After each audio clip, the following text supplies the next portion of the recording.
जय माँ इंद्राक्षी जय अम्बे। इंद्राक्षी धाम में दर्शकों आप सभी का हम हार्दिक स्वागत करते हैं। आज के दिन जिन जातकों का जन्मदिवस है, मैरिज एनिवर्सरी है, उन सभी को हमारी तरफ से बहुत बहुत शुभकामनाएं। लंबे समय से आप लोग इंतज़ार कर रहे थे कि दशम महाविद्याओं के बारे में हम आपको बताएं, तो आइए आज आपका वो इंतज़ार समाप्त होता है। आज हम दशम महाविद्याओं के नाम और उनके स्वरूप का चिंतन आपको बताने वाले हैं। शाक्त संप्रदाय में दशम महाविद्याएं अपना एक विशेष महत्व रखती हैं।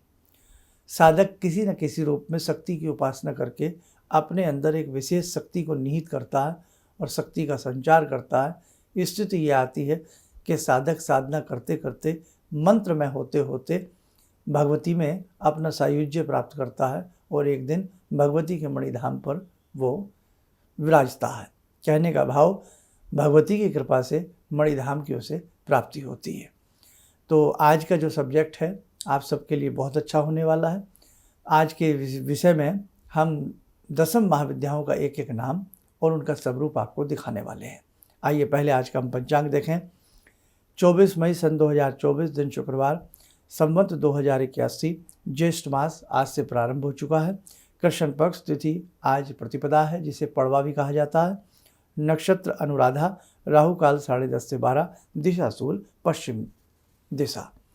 दशम महाविद्याओं का प्रादुर्भाव कैसे हुआ, दशम महाविद्याओं की उपासना कैसे प्रारंभ हुई, ये एक बड़ा ही विस्तार का सब्जेक्ट है। इसको अन्य अंकों में हम आपके संग लेंगे, लेकिन आज से समझ लीजिएगा दशम महाविद्याओं के बारे में बात करना प्रारंभ हो चुका है। तो प्रादुर्भाव कैसे हुआ और बहुत सारी जो गुह्य बातें हैं, छिपी हुई बातें हैं, वो विस्तार के साथ अनेकों अंकों में हम आगे आगे आपको बताएंगे। तो आज साधारण रूप में दशम महाविद्याओं के नाम क्या क्या होते हैं, क्रमांक से हम आपको बताने वाले हैं। जिन्हें ना मालूम है वो लिख लें। अब यह एक मोटी सी बात समझ में बहुत लोगों को नहीं आ रही होगी कि दशम महाविद्याएं क्या हैं। देखो, जैसे हम देवी की आराधना करते हैं, कोई दुर्गा रूप में भगवती को भजता है, कोई इंद्राक्षी के रूप में देवी को भजता है, कोई मीनाक्षी के रूप में, शताक्षी के रूप में, लक्ष्मी के रूप में, सरस्वती के रूप में, महाकाली के रूप में, और 51 महाशक्ति पीठों की अलग अलग भगवती हैं और उन्हीं पीठों में अलग अलग भैरव का निवास होता है। कि जैसे ये देवी हैं, इनके भैरव कौन हैं, ये देवी हैं, इनके भैरव कौन हैं। हर देवी के अलग भैरव होते हैं। वो सब्जेक्ट भी बहुत प्यारा है। सारी बातें आपको आज से हम प्रारंभ कर चुके हैं, वो सारा सब्जेक्ट आपको धीरे धीरे समझाने वाले हैं। अब आज के अंक में सबसे पहले आप ये समझें कि जो भगवती दशम महाविद्याएं हैं, ये इनके नाम क्या क्या होते हैं। जैसे 100 शक्तिपीठ हैं, 51 शक्तिपीठ माने जाते हैं। कहीं कहीं 51 शक्तिपीठों से भी ऊपर हमने वर्णन देखा है, लेकिन 51 शक्तिपीठों के लाखों करोड़ों 51 शक्तिपीठों से जुड़े हुए साधक हैं। उसी प्रकार से दशम महाविद्याएं भी अपना एक विशेष महत्व रखती हैं। जो साधक जिंदगी की अनेक संघर्षों में फंस जाए, उसे कुछ समझ में ना आए, वहाँ शत्रु उसके ऊपर हमला कर रहे हों या वक्त उसका बैरी बन गया हो, वहाँ बगलामुखी की उपासना साधना बहुत सिद्ध फल प्रदायी होती है।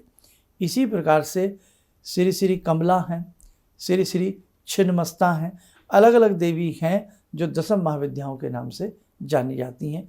आइए इन महाविद्याओं का आप नाम जानें। आइए जानें दशम महाविद्याओं के नाम, जिसमें प्रथम श्री श्री महाकाली हैं। महाकाली का रूप विराट है। इनको ब्रह्म की इच्छा शक्ति के रूप में भी माना जाता है। द्वितीय भगवती श्री श्री तारा हैं, जो ज्ञान शक्ति मानी जाती हैं। और तृतीय रूप भगवती का श्री श्री षोडशी या श्री विद्या के रूप में भी माना जाता है, जो ब्रह्म की क्रिया शक्ति कही जाती हैं। वास्तव में श्री विद्या से ही ज्ञान शक्ति, क्रिया शक्ति तथा इच्छा शक्ति, ये तीनों स्वरूप साधक को प्राप्त होते हैं। चतुर्थ रूप में भगवती श्री श्री भुवनेश्वरी का रूप आता है। ये संपूर्ण भुवनों की महारानी हैं, अधिष्ठात्री हैं। सृष्टि कार्य का श्री गणेश इन्हीं परमेश्वरी के द्वारा होता है। पंचमी महाविद्या के रूप में देखें तो श्री श्री भैरवी हैं, जो आत्म शक्ति स्वरूपिणी श्री विद्या जब लीला से शरीर धारण करती हैं तब वे शास्त्र उनका निरूपण करने लगते हैं और वह महाविद्या भैरवी कहलाती हैं। छठे स्वरूप को देखें तो श्री श्री छिन्नमस्ता योग विद्या की अधिष्ठात्री हैं और श्रम का प्रतीक हैं। भगवती का छिन्न सिर और रक्त की त्रिधाराएं, देखो चित्र में दिख रही हैं, रक्त की धाराएं, रक्त की त्रिधाराएं कुंडलिनी स्वरूप जैसे ईड़ा, पिंगला और सुषुम्ना में सृष्टि के रूप में परिपालन की सूचक हैं। इस अवस्था में सृष्टि की सूक्ष्म अवस्था होती है। वे स्वरूप तो धारण कर चुकी होती हैं, परंतु अदृश्य रूप ही उनका स्वरूप कहलाता है। भगवती छिन्नमस्ता साधक के समस्त कष्टों को त्वरित शीघ्र गति से हरने वाली हैं। आगे यदि हम बढ़ते हैं तो हमें श्री श्री छिन्नमस्ता के बाद हमें भगवती धूमावती के दर्शन होते हैं। सृष्टि कार्य में अनेक बाधाएं आती हैं। जीवन में छोटी मोटी बड़ी अनेकों बाधाओं से हमें गुजरना पड़ता है, जिससे वे कृशकाय होकर वृद्धा हो जाती हैं। कई बार हमारी परेशानियां बहुत बढ़ जाती हैं और कहीं न कहीं बुढ़ापा झलकने लगता है, यानी कि लगता है कि अब हमारी समस्याएं दूर नहीं होंगी। उसी वक्त भगवती धूमावती समस्त दुर्गुणों का नाश कर महावैराग्य भाव उत्पन्न करने वाली महाशक्ति का रूप धारण करती हैं, जिनके बिना मोक्ष संभव नहीं होता है। यह अवस्था योग की चरमावस्था होती है। अब सृष्टि का स्थूल रूप उभरने लगता है। दुष्टों और दैत्यों से भारी संघर्ष करना पड़ता है। शांति स्थापित होते होते सृष्टि के प्रकटीकरण हेतु धूम्रता का वातावरण व्याप्त हो जाता है। तब भगवती ज्येष्ठा के रूप में धूमावती प्रकट होती हैं। साधक के समस्त संकटों को तत्काल हर लेती हैं। वे सप्तमी महाविद्या धूमावती कहलाती हैं। अष्टम रूप में जाएं तो अष्टम रूप में हमें भगवती बगलामुखी के दर्शन होते हैं। श्री श्री बगलामुखी सृष्टि के सौभाग्य उदय स्वरूप चारों ओर स्वर लहरियां सुनाई देने लगती हैं साधक को, जो साधक इनकी तन्मय होकर के साधना करता है। प्रसन्नता और आनंद का वातावरण चहुं ओर छा जाता है। इस अवस्था में स्वर लहरी की अधिष्ठात्री नवमी महाविद्या मातंगी के रूप में प्रकटीकरण होती हैं। कहने का भाव कि दुष्टों का संहार करना, बुरे वक्त का शमन करना, उस स्थिति में श्री श्री भगवती बगला की साधक उपासना करते हैं। और यदि हम नवमी महाविद्या की बात करें तो नवमी महाविद्या में हमें भगवती मातंगी के दर्शन होते हैं, अर्थात नवमी महाविद्या श्री श्री मातंगी कहलाती है। भगवती मातंगी भगवती सरस्वती की ही तरह कुछ साधक उनको देखते हैं और भगवती की ऐसी कृपा साधक के ऊपर होती है कि उसे वाक सिद्धि प्राप्त होती है, वचन सिद्धि प्राप्त होती है। और भगवती मातंगी का जो साधक होता है ना, उसके शरीर में से एक विशेष प्रकार की सुगंध आने लगती है, चहुं और उसकी ख्याति फैल जाती है।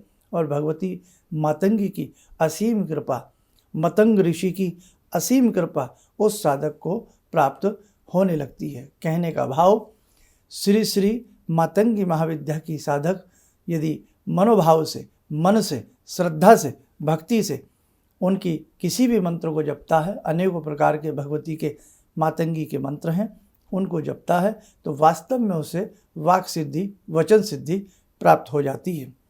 इसी के साथ साथ 10वीं महाविद्या श्री श्री कमला है। नाम से ही पता लगता है कमला, यानी कि भगवती महालक्ष्मी के रूप में ही भगवती कमला की साधना की जाती है। जिंदगी के जितने भी अभाव होते हैं, दुख तकलीफ़ें होती हैं, समृद्धि जिनके पास ना हो, ऐश्वर्य जिनके पास ना हो, वैभव जिनके पास ना हो, उन्हें भगवती श्री श्री कमला की शरण में जाना चाहिए।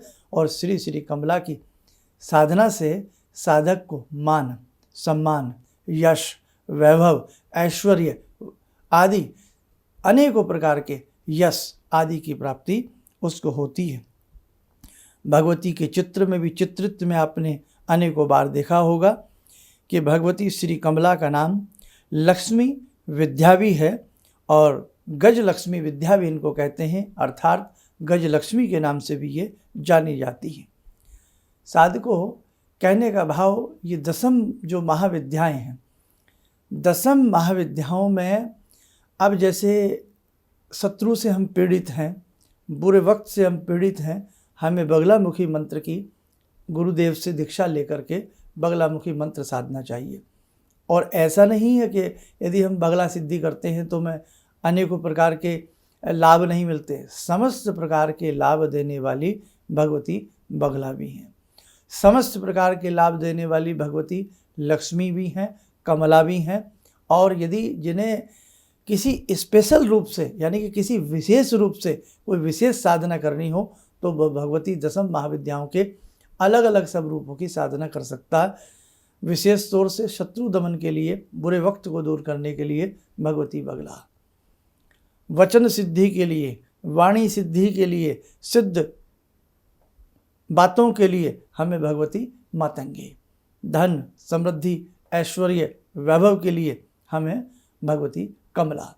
उसी प्रकार से भुवनेश्वरी हैं, षोडशी हैं, है ना, और भगवती महाकाली हैं, भगवती तारा हैं, भगवती भैरवी हैं, भगवती छिन्नमस्ता हैं, भगवती धूमावती हैं। और धूमावती के बारे में तो अनेकों प्रकार की बातें आपने सुनी होंगी कि धूमावती का साधक जब धूमावती की सिद्धि करता है तो उन्हें कहीं ना कहीं धुएं जैसी सुगंध सी आने लगती है और उन्हें काग उस वक्त में बहुत दिखाई देते हैं, कौवे बहुत दिखाई देने लगते हैं। लेकिन मैं आपसे इतना ज़रूर कहूँगा, इनकी सौम्य साधना आप करिए। तीक्ष्ण साधना के लिए आपको गुरु का निर्देशन की आवश्यकता पड़ेगी। भगवती दसम महाविद्याओं में सभी के अलग अलग ध्यान हैं, सभी के अलग अलग विनियोग हैं, सभी के अलग अलग स्तुतियाँ हैं, सभी के अलग अलग मंत्र हैं। एक एक देवी के करीब करीब 100 से भी अधिक मंत्र हैं। एकाक्षरी है, द्वाक्षरी है, पंचाक्षरी है, अनेकों प्रकार के मंत्र हैं। अब आपकी स्थिति को देखते हुए, आपके मनोभाव को पढ़ते हुए, आपके गुरु आपको किस देवी का कितने अक्षर का मंत्र प्रदान करते हैं, ये बात अलग होती है। इसलिए साधकों, आज हमने केवल आपको दसम महाविद्याओं के नाम के बारे में बताया है। सब्जेक्ट बहुत गहरा है, आसान सब्जेक्ट नहीं है। इनके बाद इनके बहुत सारे मंत्र, अलग अलग देवियों के मंत्र, ध्यान, बहुत सारी चीज़ें हम आपको आगामी अंगों में बताने वाले हैं। आइए भगवती की साधना करें, मन में ऐसा भाव लाएं कि हे जगदम्बा, आपकी कृपा हम सबको प्राप्त हो।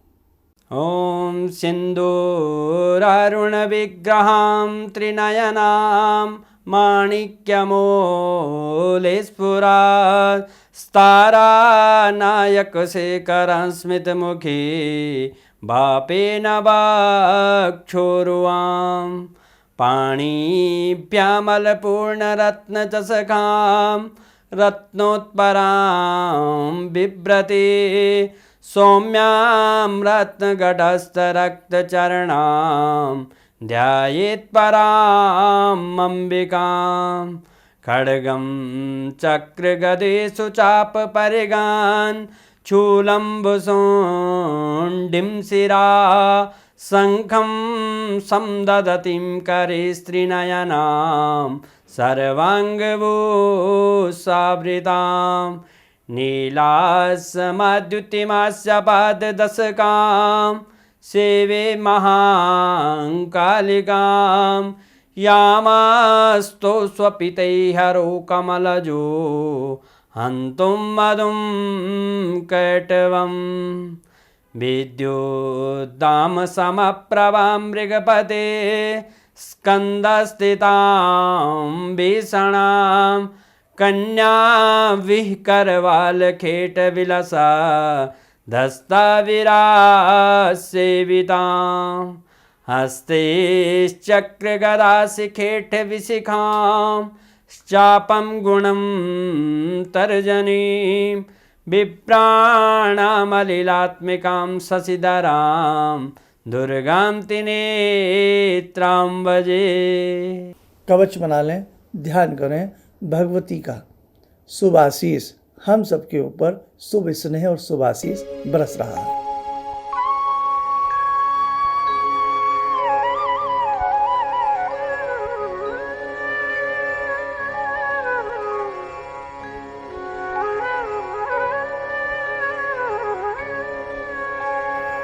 ओम बोलते हुए नेत्र खोलें, सामान्य हो जाए। देखो साधकों, आज की 10 महाविद्याओं के नाम आप अपनी डायरी में कॉपी में लिख लेना। फिर इन महाविद्याओं के ध्यान, इन महाविद्याओं के मंत्र, इन ध्यान विद्याओं के स्तोत्र, इन ध्यान विद्याओं के कवच सबके अलग अलग होते हैं, तो वो भी हम आपको समय के साथ जैसी देवी माँ की इच्छा होगी बताने का प्रयास करेंगे। एक और बहुत लोगों की डिमांड कई बार आती है, हम देखते हैं और हमारा भी मन है, भगवती के मणिधाम के बारे में। कहीं इसे मणिधाम बोला जाता है, कहीं भगवती का मणिद्वीप बोला जाता है, कि भगवती जहाँ निवास करती हैं वो मणिद्वीप कैसा दिखता है, वो मणिद्वीप आकाश में कहाँ स्थित है और किस प्रकार से उस मणिद्वीप की खूबसूरती है। बहुत सारी चीज़ें जहाँ जगत जननी विराजमान होती हैं, उस मणिद्वीप का, उस मणिधाम का हम आपको बहुत शीघ्र वर्णन करने वाले हैं। चलिए, आप सब स्वस्थ रहें, सुखी रहें। इन्हीं शुभकामनाओं के साथ हम अपनी वाणी को विराम देते हैं। जय जय अम्बे। भगवान से जुड़ो और भगवान से जुड़ने का जरिया आपने बताया, बहुत अच्छा लगा, बहुत धन्यवाद। और सनातन धर्म को जिंदा रखने के लिए आप जो प्रयास कर रहे हैं वो बहुत सराहनीय है। हम लोग को मौका मिला है, हम लोग भाग्यशाली हैं जो आपके करीब आने का हम लोग को मौका मिला है। किसी भी समस्या के समाधान के लिए मिले प्रसिद्ध हस्तरेखा एवं वास्तु विशेषज्ञ प्रोफेसर धर्मेंद्र शर्मा जी से। नोट: शिविर में भाग लेने हेतु एवं व्यक्तिगत रूप से मिलने के लिए कॉल करने का समय सुबह 10 बजे से शाम 6 बजे तक। हमारे विभिन्न ज्ञानवर्धक कार्यक्रम देखने के लिए आप हमें अभी सब्सक्राइब करें, बेल आइकन को प्रेस करें ताकि आप देख सकें हमारा कार्यक्रम सबसे पहले। और अधिक जानकारी के लिए फेसबुक पेज को लाइक करना न भूलें।